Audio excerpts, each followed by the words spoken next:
Good evening, good evening, good evening. My name is Sean Dex and I'm back at you today with another Bitcoin USD analysis video. It's raining cats and dogs outside and Bitcoin is raining price action. It's been a roller coaster for 24 hours. Bitcoin going down, up and down again. So we do have a lot of things to talk about, a lot of interesting things actually. But before we do that, let's do a quick recap on what we discussed in yesterday's video. If you guys do remember, we talked about how, hey, if Bitcoin loses the 4-hour-21 EMA, I am going to start hedging out of my positions, and things didn't still look to dire. Things were still looking good as long as we held the 11,600 to 11,500 region, right? We talked about that, and Bitcoin did give it up. And what was our target? What was our target if Bitcoin gave up that region? We discussed the 10,400 region having major bounce potential. And what do you know, guys? We came all the way down to 10,383 on Bitstamp and had that big bounce. Hey, close enough is close enough. In fact, we did come down a little lower, 10,297 on the second drive there. So if you guys did take that trade, good for you, man. Good goddamn trade. I did not take it, actually. I missed that trade. I was sleeping. I don't like keeping bids while I sleep. And hey, if you took it, good trade. Congratulations. I do also want to give a quick shout out to T-Bab. When I woke up this morning, I did see a trade set up by him that he did take, and I want to quickly point that out too, because Bitcoin has been playing out these patterns perfectly on the lower time frames, and he did something like this, I believe, right? I don't remember quite, but if I was looking at it, I would have been looking at something like this, and yeah, I think it was something like this, and it did break out. So this is a bullish pattern, a falling wedge, call it what you will, and it did break out to the upside. He took the trade over here, I believe, on this breakout, and the measured move, honestly, for this, I would have been a little bit more aggressive on this trade. I would have been looking for 13,000 as a measured move for this.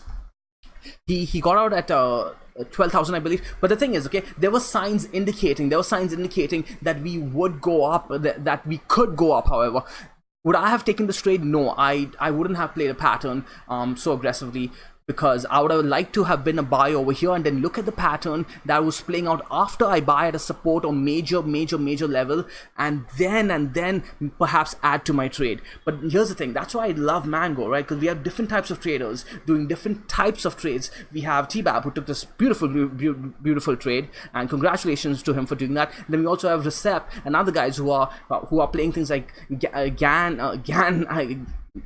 I'm not a GAN trader, so GAN is also another really good way to be playing these trades. And then we have Elliott waivers. We have all types of traders on Mango, and that's the thing, guys. You don't need to do one particular thing. We can learn from each other and incorporate different techniques into your trading and make it your own style, make it your own, guys. And that's what Mango is all about. I'm gonna talk about the things I do and the things I'm really good at, and I'm hoping you guys can take bits and pieces out of anything you guys like and incorporate it into your trading. If I can help you even in the smallest way, it's gonna make me a happy guy, man. It's gonna be happy, guys.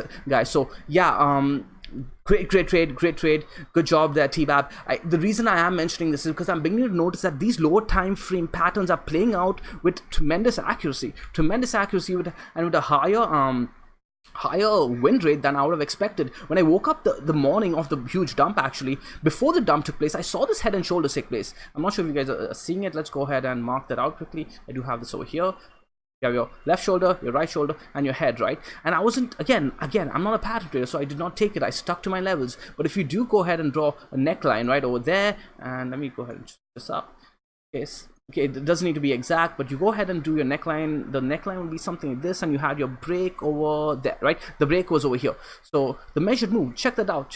You did have a nice trade around 10,000. I think I didn't get this right, because when I did do this earlier, the neckline, I think, would be something like this. Let's go ahead and do that. Yeah, there you go. So you did get a measured move all the way down to 10,600 region, and this did play out. In fact, the candles closed above that. Doesn't need to be perfect, but these things are playing out. You won't get the entire move, but it tells you it's going in a certain direction, and you can manage your trade accordingly. Look at that now, Bitcoin bouncing to 11,800. So let's go ahead and talk about that now. So what were we actually discussing? Okay, the major premise of getting out of our trade was the 4-hour-21 breaking and Bitcoin losing the 4-hour-21 EMA on this candle over here, right? So that was something different that Bitcoin did, because if you guys go ahead and look at this entire move all the way starting from 8,000 region, we held the 4-hour-21 EMA on every move, every dip, until reaching 13,900, and then on this drive down, we actually broke it. That was the impetus for me to be, okay, you know what, I need to start. We are doing something different here. I want to watch how things play out, because we did have a crazy move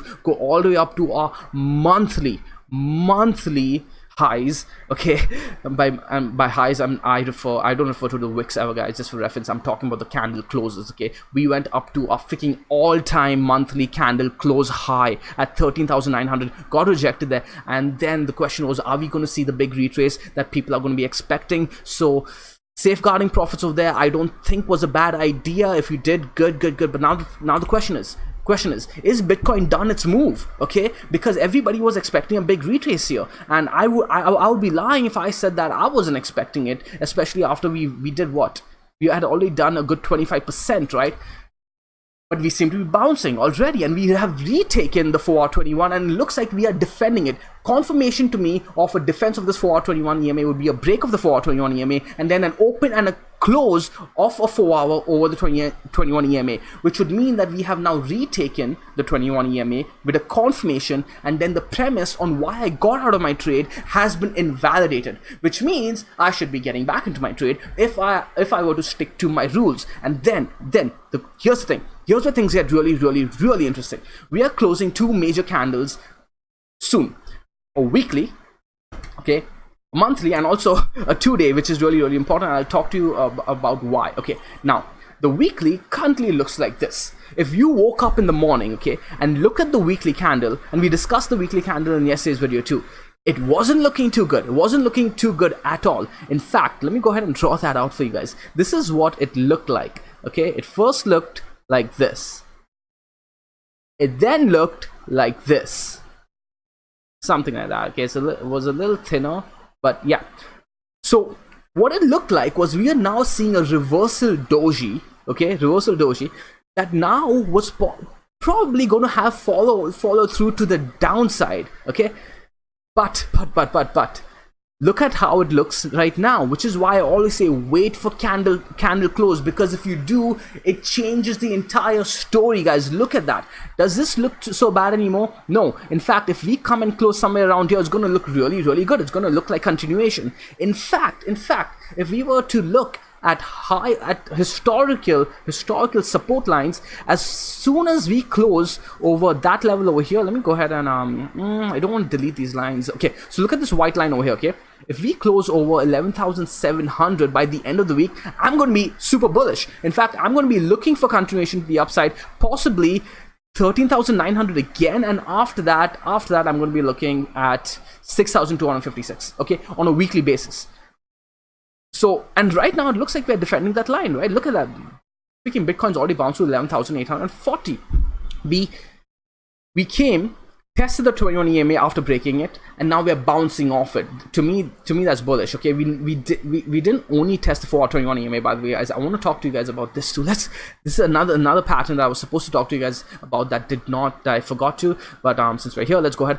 What we have over here is a double bottom, the perfect W with your neckline over here. You can see that, right? Again, this is a break of that pattern, and the measured move to this, if you're taking candle closes, the measured move to this is around 12,237. If you take wicks as well, depends on your prerogative, we are looking at around 12,890, 12,900ish, right? So I'm a conservative trader. I like taking the candle closes. It's up to you what you want to look at. But these patterns are playing out. As you can see, we broke to the upside. We came and retested the neckline right over here. Okay, and now it looks like we're also going to not only retest the neckline off that break, we're also retesting the 4-hour-21 EMA. We're closing above that, right? We're also retesting the 1-hour-21 EMA that we retook. We retook the 1-hour-21 EMA, retested it. Now we're closing over that as well. So everything is confluencing for me to be like, okay, you know what? We got our breaks, we got our retest, and we are it looks like we want to keep going to the upside. What I would like to see is the 12-hour Tenkin to have been retested. Did that get retested?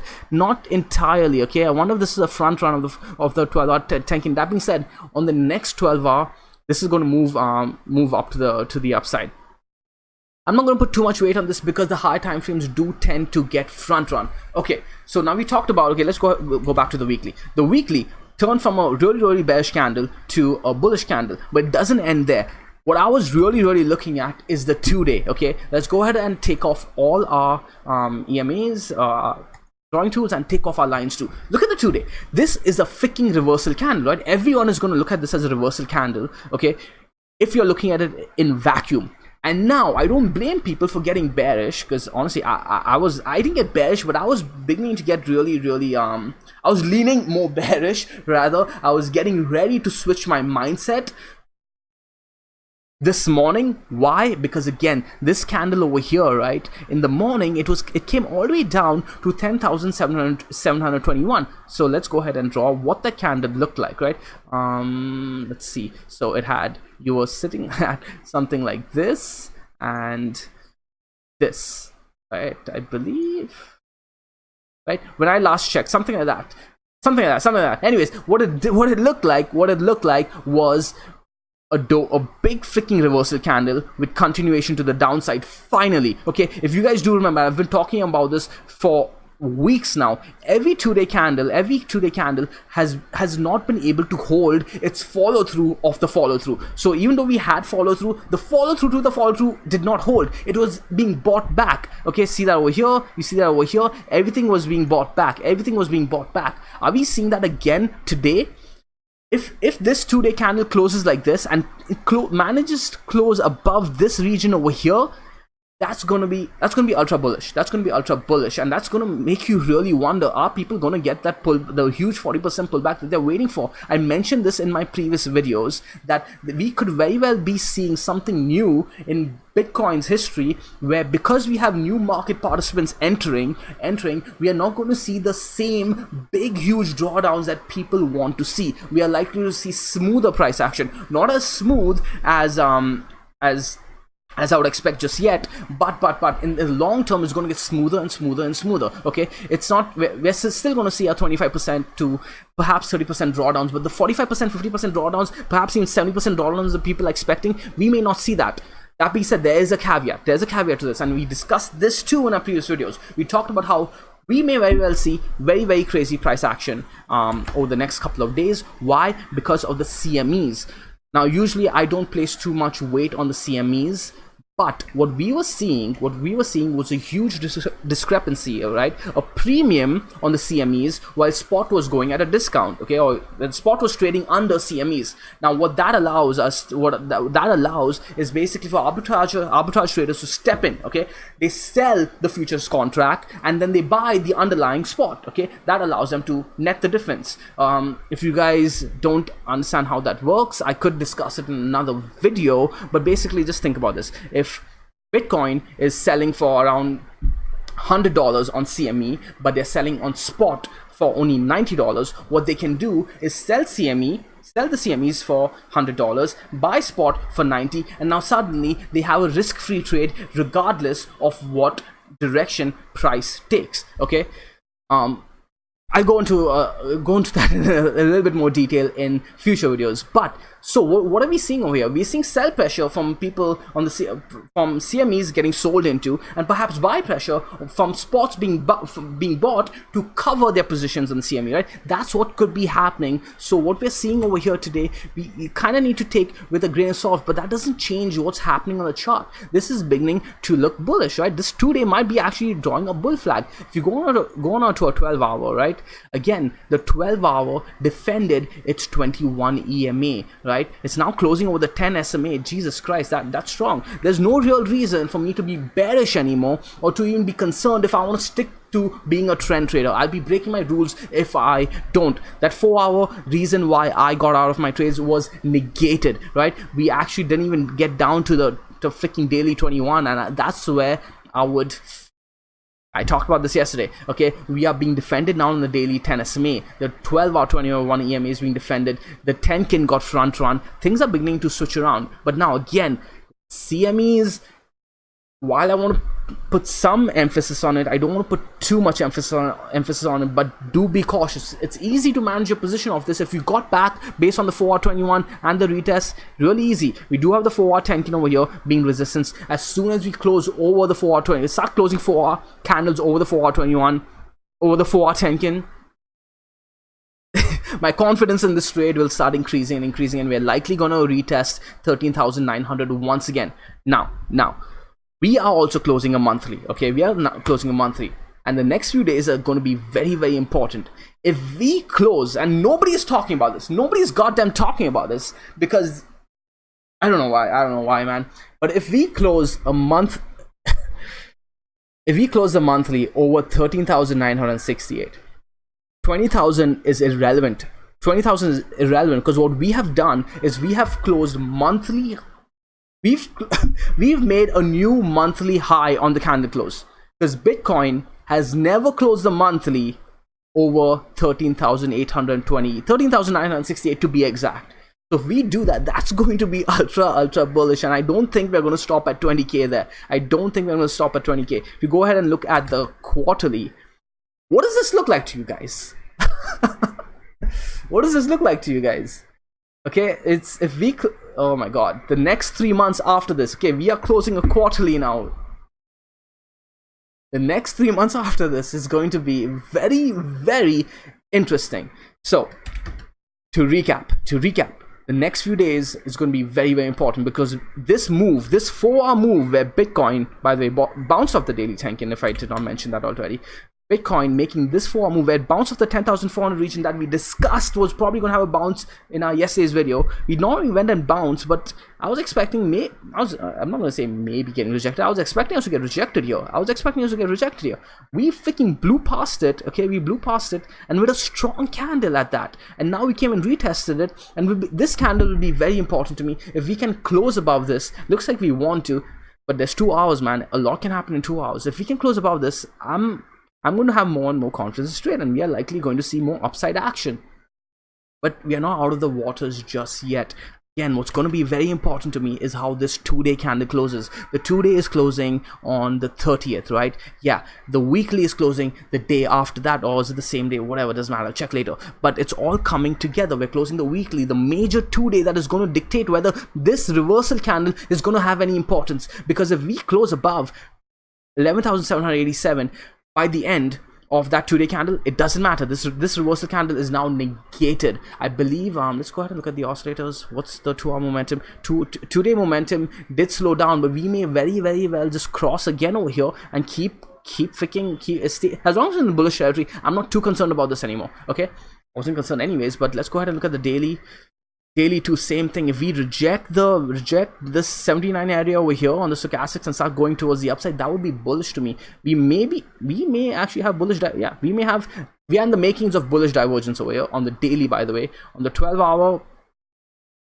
makings of a bullish divergence. Again, I would like to see us take out the top over. We start closing 12 hours over 12,000.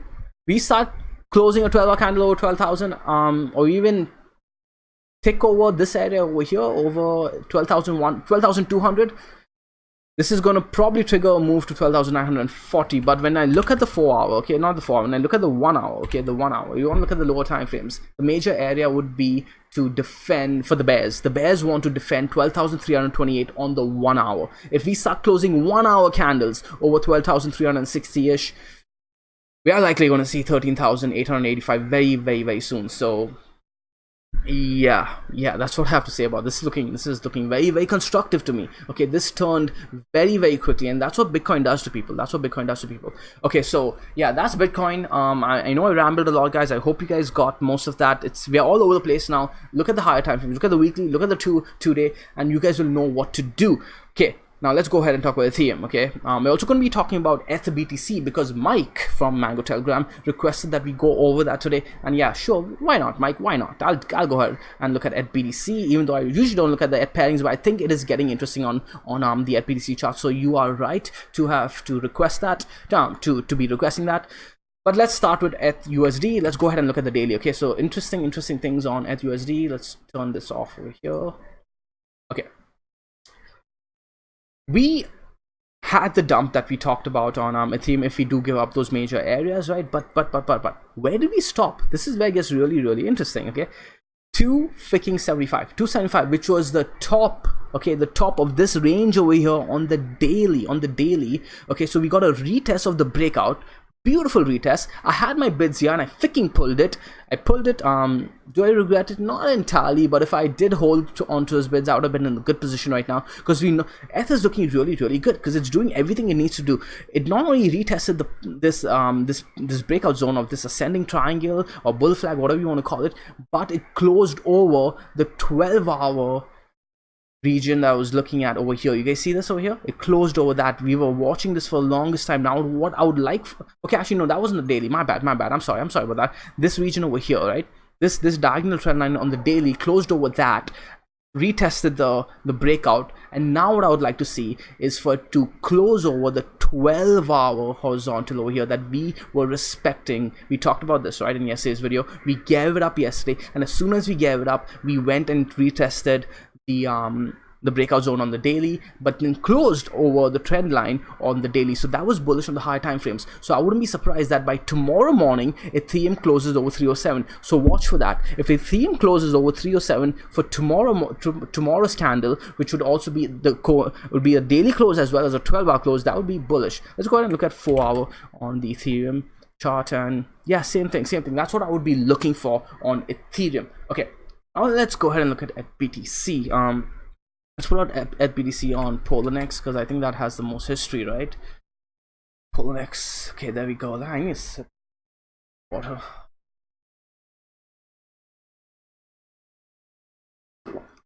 Okay, so BTC is really interesting. And a lot of people are looking at this, right? Let's go ahead and take off whatever we have over here and start this fresh. Move all drawing tools. Got the 1 day. Okay, so what are people looking at? Let's talk about that. The obvious thing that everybody is looking at is the defense, okay, the defense of Ethereum 0.25 region over here. We can probably mark that out as a zone, right? Actually, let's look at this on the weekly because it's easier to do.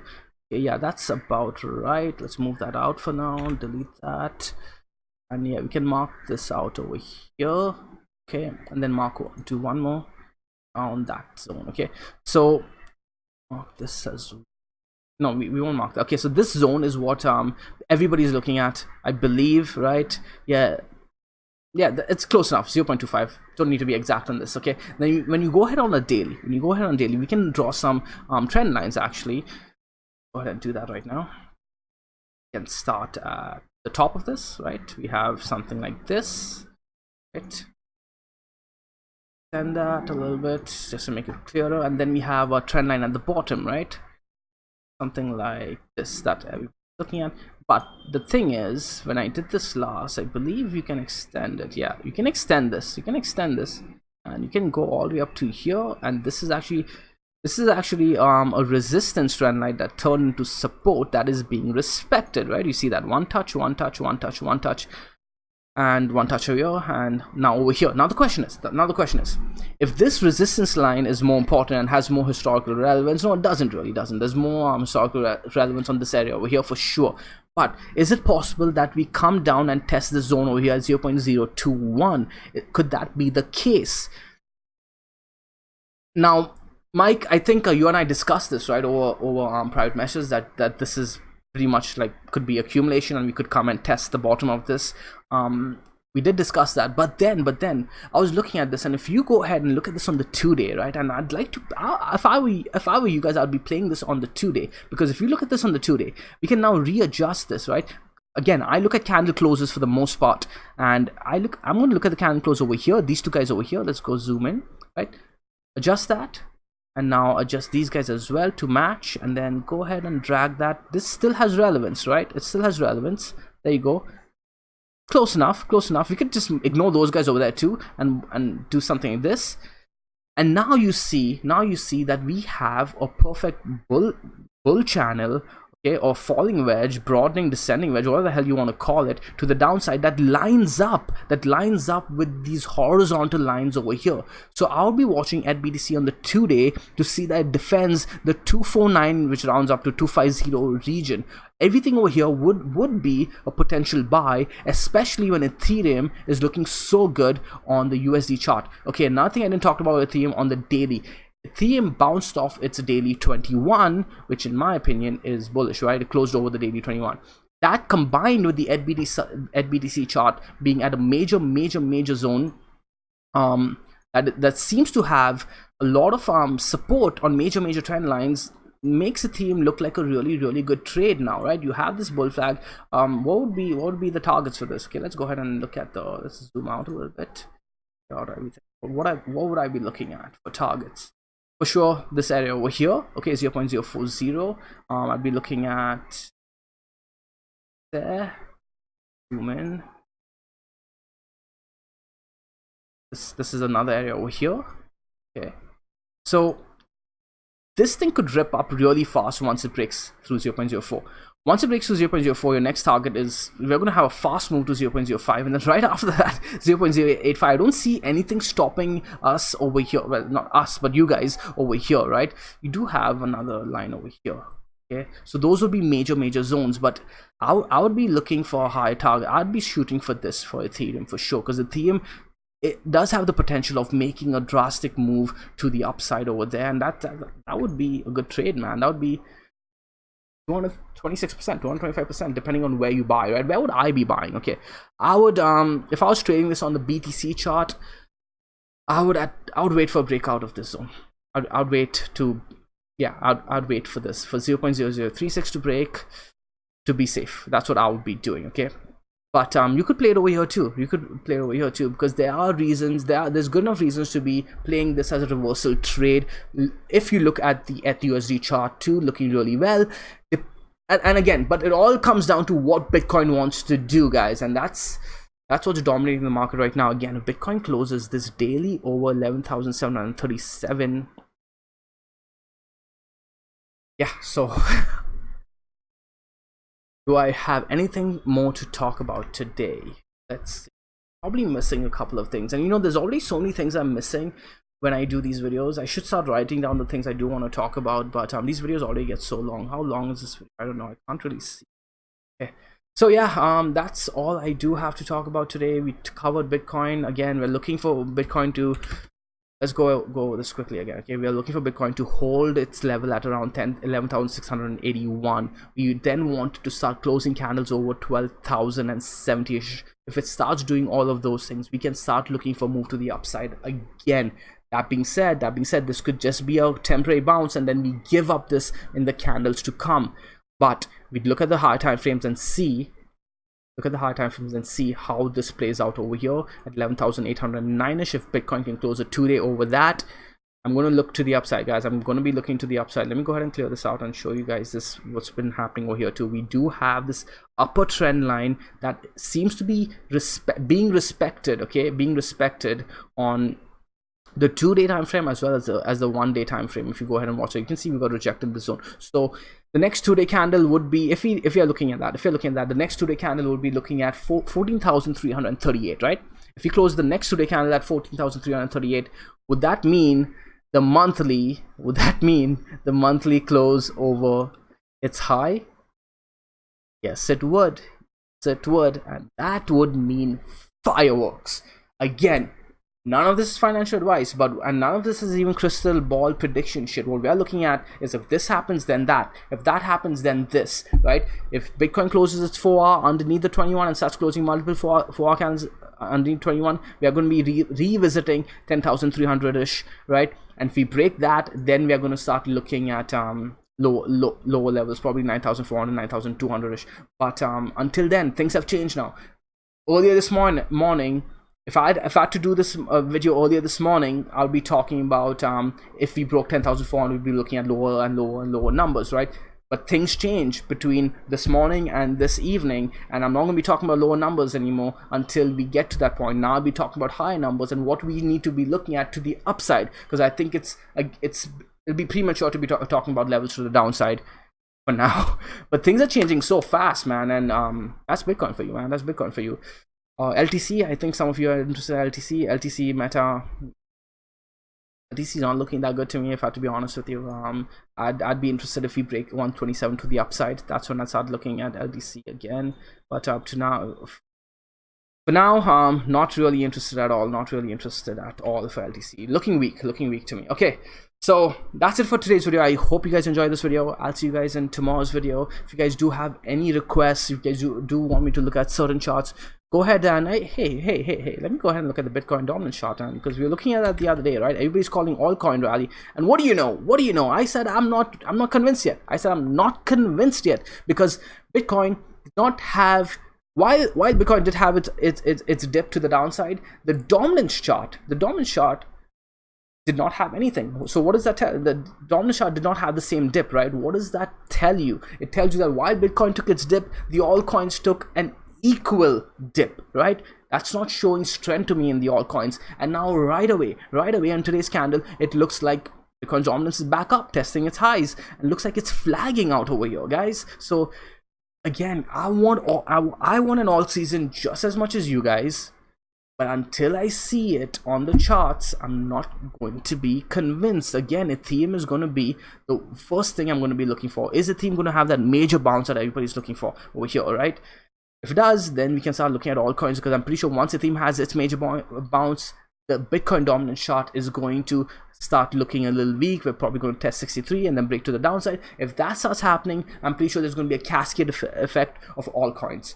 Because you guys need to know that the major players in the market, okay, all the professionals, they're all looking at the same thing, and they are the people who dictate the direction of the market. So if your retailers are calling altcoin season just because BTC is moving to BTC is having a temporary move to the downside, I wouldn't be convinced.